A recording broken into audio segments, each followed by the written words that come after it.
Hello family મિત્રો, આજનો મારો નવો બ્લોગ અરમાન બ્લોગ્સ 07 ડૉક્ટર ભરત આહિર તે કેવું જીવન જીવે છે, તેમના ઘરમાં કેટલા સભ્ય છે તે બધી માહિતી જાણવા માટે વિડીયોમાં બન્યા રહેજો.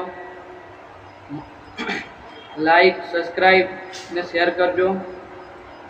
ડૉક્ટર ભરત આહિર તેમના ઘરમાં કુલ 4 સભ્યો છે.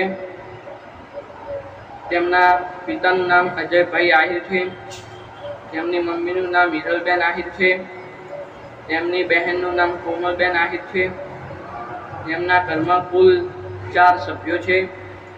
તેમાં તેમના ડૉક્ટર ભરતભાઈ આહિરના પપ્પા ટ્રક ડ્રાઈવર છે. ડૉક્ટર ભરતભાઈ તે એક યુટ્યુબર છે, તે યુટ્યુબમાં બ્લોગ બનાવે છે અને તેમની મમ્મી ને તેમની બહેન ઘરનું કામકાજ કરે છે. અને આવી માહિતી જોવા માટે લાઈક કરો, સબસ્ક્રાઈબ કરો અને શેર કરો. મુગલ અરમાન બ્લોગ્સ.